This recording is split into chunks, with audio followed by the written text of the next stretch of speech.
In the market for Blues tickets, in the market for Cardinal tickets, there's one place that I go and one place only, and that's the Ticket Guys. Been doing business with them for years, and I will continue to do business with them. It's the Ticket Guys. Check them out online at theticketguys.com, or don't hesitate to give them a call. 877-877-4849. It's the Ticket Guys.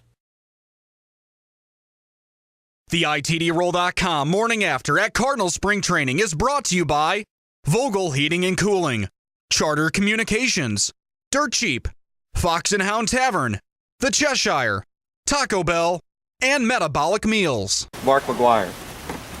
Hi, Mark. Why aren't you guys in the shade? Why are we here in the first place? I think many of the people on the club would like to know that. Hey, Big Jim. How are you, Mark? Nice to see you. Goatee's catching up to mine. I think he's past you, Mark. It looks good, though, doesn't it? I like the gray. I like the gray. Everybody's You were telling me just I got doing color. the baseball challenge over there That at was the Fox horrible. Sports Midwest. Tell me Absolutely about horrible. it. What was horrible? Aldo got a Mark McGwire card. That's right, and I didn't get anything. What did you get? I don't really understand the rules of the game, do you? Well, you get points for All-Stars, Hall of Famers, whatever.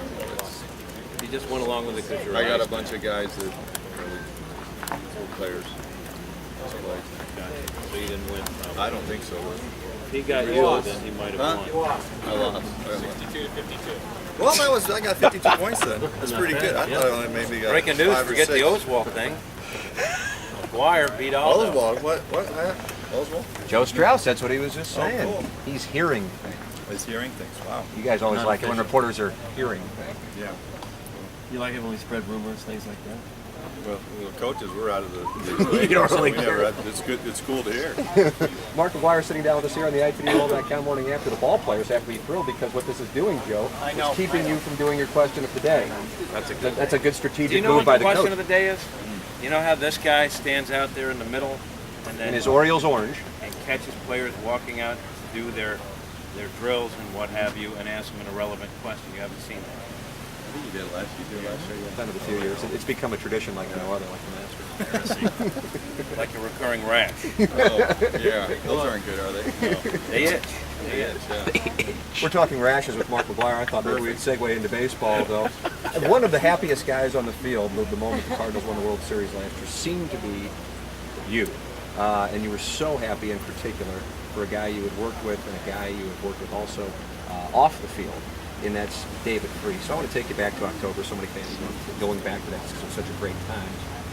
Can you put us in your mind when that was all taking place, Game 6, and then it culminating with the World Championship the next night? Well, I mean, to know what David's gone through in his life, off the field, on the field, with all the injuries, it's just, I've been there with the injuries. I know what it is. To me, it's the man upstairs telling me, hey, something, you got to slow down something, whatever it may be. And I kept telling him, I said, you know what, you're going to benefit because of this, and that's the positive thinking you have to do. And good things are going to happen. And when you're in that, he was raking at the beginning of the year, and he gets his hand broken. Yeah, by line break. Yeah, and you know, I can tell he was down, but I always found a reason. There was a purpose why you got injured. I never got.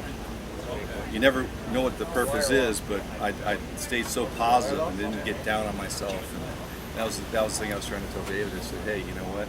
Good things are going to happen to you. I guarantee it's not knowing how great it turned out at the end of the year, and that was probably the happiest thing. I couldn't be any happier for him because he's just had such a rough career in the short 2 years that he's been in the big leagues. As far as being injured, but the thing is he's a very tough person. Physically, he's tough mentally, and to get through what he's done. I mean, I couldn't be happier. It's just really brought me to tears. It's good to see good things happen to good people. Mark McGwire with us. I'm curious. You've been a part of, I think, I'm sure I'm missing a couple. Maybe that Yankees and Diamondbacks Game 7 and a few of those games in New York in 2001. But over the last 25 years, you were on the short end of the stick with the Gibson game, one of the most famous ones, and on the positive side of one of the most famous ones in 2011 with Game 6. How do these things rank in your mind as far as games you've been a part of? Well, there's no question. I think Game 6 against Texas is probably. I mean, we're probably gonna have to look years from now, but it'll probably go down as probably the best baseball game, World Series game ever in history. I mean, where is it? Where has it ever happened? You're down to your last strike twice, and you know, here's Texas, one strike away from winning the World Championship. You know, we need to put it out. I mean, it's just, you know how many people I've run across in the country this last off season, and people like, you kept me up so late, and because the game was so riveting, and to think about how slow it started and how many mistakes both teams made, probably the first 6 innings of the game, and how it just, I mean, it was unbelievable. I mean, how can you not keep talking about that? We're just, and to beat the guy that we beat, Fleas, and throwing as hard as he did, David behind, and hitting the ball over right fielder's head. It was awesome. To me, that game was basically a microcosm of the whole season, because there was some sloppiness, and there was during the regular season for you guys as well, and then to be down to the last strike twice, which is kind of, what's it like when you watch this team not giving in to the fact that so many times they could have said, all right, it's not going to happen for us. I mean, from a coaching perspective, there's only so much to be said. Well, I mean, we could have gave in to the season April and May, to think about all the losses we lost. Ninth inning, I don't know what the record was. I mean, if you would have put all the saved opportunities that we lost in, I think there's a difference of 20 games or something like that. We would have won the division by, what, 14 maybe? I mean, that's if we were 100% all those. But, I mean, it's just like we could have just given up. It's amazing what happens when your team's healthy. We got healthy September 1st, and it was almost like everything just started falling into place. I mean, after the trade, it took some while for everybody to just gel, but we got everybody back. I mean, everybody got back there. I remember telling Nick Punto when he went down for rehab, I'm like, because the thought was, you know, Greeny was going to come back up, and Greeny was going to get a shot to play shortstop, and all of a sudden, you know, Punto went down. I said, what are you going down to rehab for? You're going to rehab to come back and sit up on the bench? You know, not to think that he's starting in the World Series. I mean, it's just, and it's just one of those things that things just started happening, and Tony just kept running with it and running with it. And, I mean, that's amazing, man. I was telling a reporter the other day about Tony when he told me that he was going to call it quits and retire. And we're 10.5. What he told you that? Yeah, he told me that it's third or fourth week of August. And So you were in the loop. yeah. You kept the He secret. told me to keep it quiet, and I did. Yeah. So, but the amazing thing about it, we were so far out there, and that's just a testament to Tony, how great a manager is. He never gave up. I mean, he could have just shut it down, and just come to work, and just not tell anybody, which he didn't. He didn't tell anybody that he was going to call it quits. He could have just said, you know what, this is it. I'm just going to write it out. But the guy kept managing his ass off, and he kept seeing it. I mean, he could smell things and see it happening. And, I mean, it was awesome to watch, knowing what was going to happen at the end. You know. What's that, Mr. Manager? And how did you get him? I don't know. He's a beautiful man. Is that weird? That's your former teammate. Now I guess your boss. Yeah. I don't know. I guess Yeah. he is. No, I mean, it's going to be fun. I mean, very, very smart baseball guy. Yeah, we're going to deal with some bumps in the road, but that's just what's going to happen. I mean, I'm excited that he and Mo asked me to come back. I'm excited to work with the hitters again, which is, you know, hitting's a process. It takes time.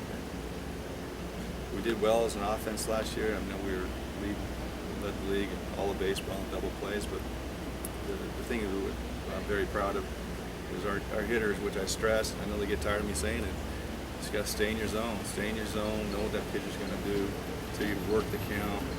You have to understand, by working the count and getting that starting pitcher to throw a lot of pitches in the first 5 or 6 innings, and it's something we did really, really well, and even better in the playoffs. Absolutely. We wore down those pitchers, Halliday and Lee and Hamels over there and then go to Milwaukee. We wore those guys down because the more pitches they're going to throw, more guys are going to have a chance to get more balls over the middle of the plate later in the game, which we did. You know, I want to take you back to the run, being so far out and pretty much being in a situation where you had to win night in and night out.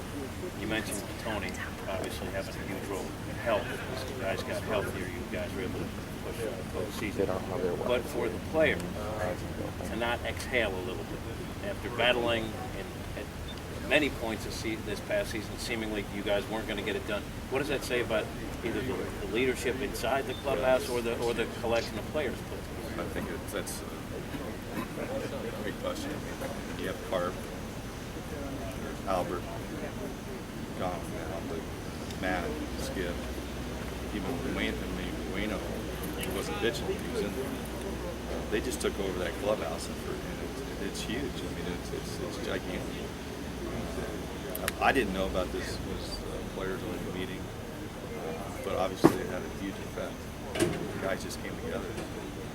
The famous one after the Dodgers sweep. Yeah. Well, I mean, think about that. I mean, even when we had that great run in September, we had to have some help too. I mean, we got some help from Atlanta because Atlanta was actually playing really, really bad. And as far as me looking at an offense, I knew that they were going to have tough times scoring runs. They just didn't have the offense to do it. They had a really nice pitching staff.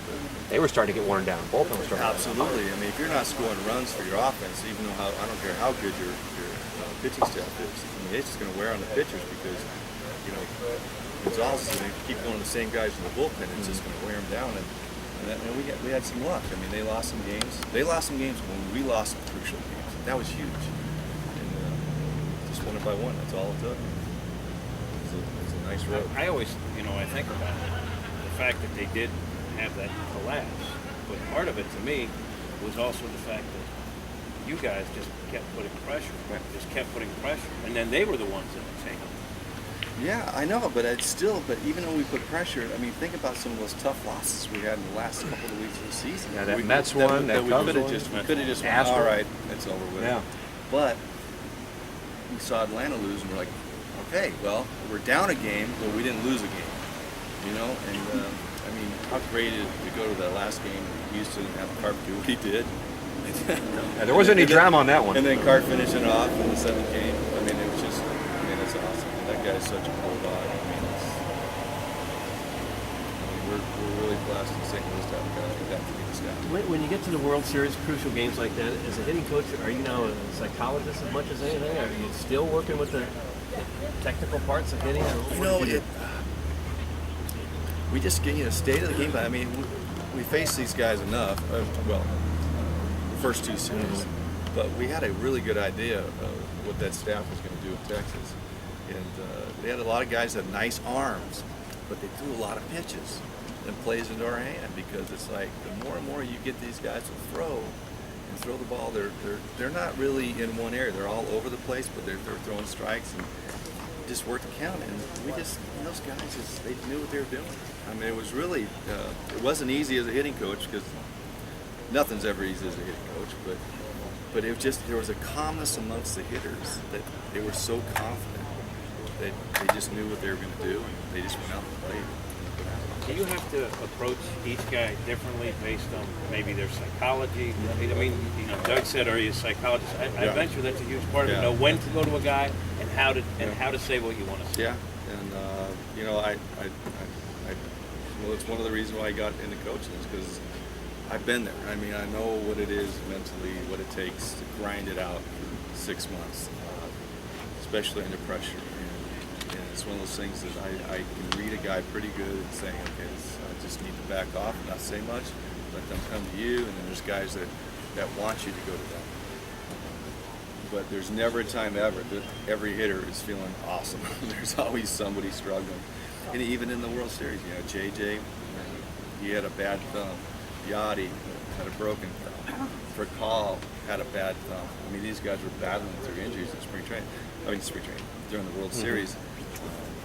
And it was a beautiful thing to see. Even though they were injured, they still went out there and battled their butts off. When you think how many different guys came up with hits that you just absolutely had to have or you lose, it really is a testament to how mentally strong everybody was. Nobody went up there and melted under the gun.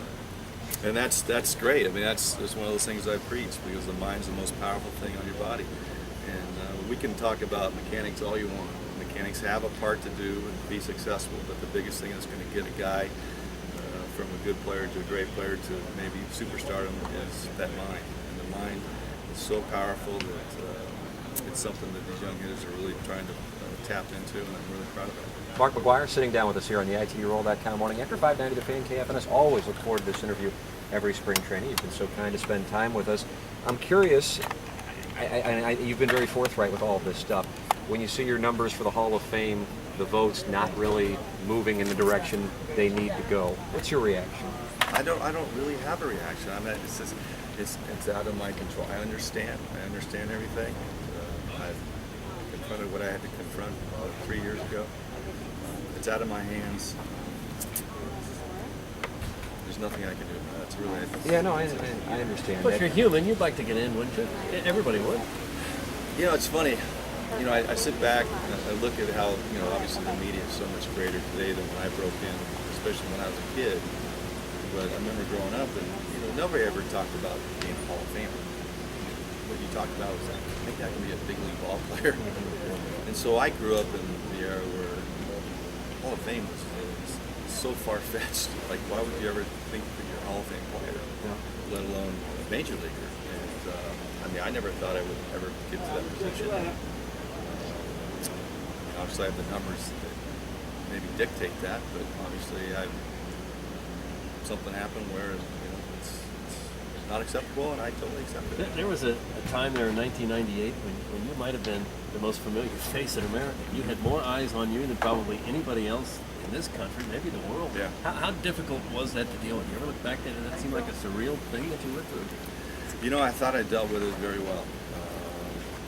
You know, it was very, very tough because I look at a lot of those interviews that Albert has done throughout the years, and you know, we're team. You know, it's not about one player, especially in this sport, and that's the way I was. I mean, it was tough. If there was any tough thing, was trying to talk to the media on an everyday basis when I really didn't do anything, and where I felt I was taking away some of the attention to Langford or whoever it may be at that given time, and I was like, hey, wait a minute, you know. But at the time, the media didn't want to hear. They wanted, why didn't I hit a home run?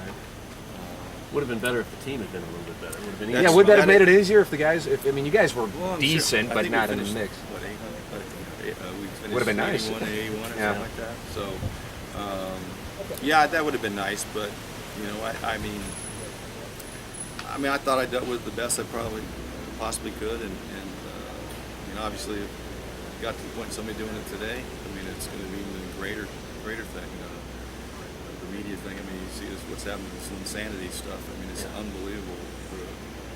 How people just catch on so much faster. Yeah, somebody we didn't even hear about 3 weeks ago. Speaking of a guy that you played with back in that era, although it wasn't 98, it was 2000, friend of the show, Jim Edmonds, is going to be a coach or something. Yeah, and I Mostly or something. I chuckle at that because It's your neighbor. here's a guy that retired, and he says, I'm never going to coach. I'm not going to do this stuff. You know, and then when he gets here, I'll obviously Chuck and give him a good Yeah, he grab. waited all of 1 year, Mark. That's right. Well, You don't see many great players who want to coach. They obviously don't need to.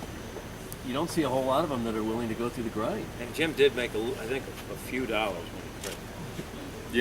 yeah, but you know what the thing is he has a young family now, and his son wants to be around the ballpark, and something good. I mean, it's he wants to give back. I mean, listen, he's one of the best center fielders in the game. It's the game's ever seen. And you know what? For him to come here, if he wants to help out, especially these young kids, there's really nobody better. So it'd be nice to have him. But I'm going to rat his ass. I see with your kids out here every day. Is that part of the reason why you're here back too, to give them the thrill of being around a big league team? Well, that is one of the things. But you know, the reason I got into coaching is, you know what, the things that I did where I mentally learned how to play this game, where I changed my swing over my career. I just wanted to pass that on.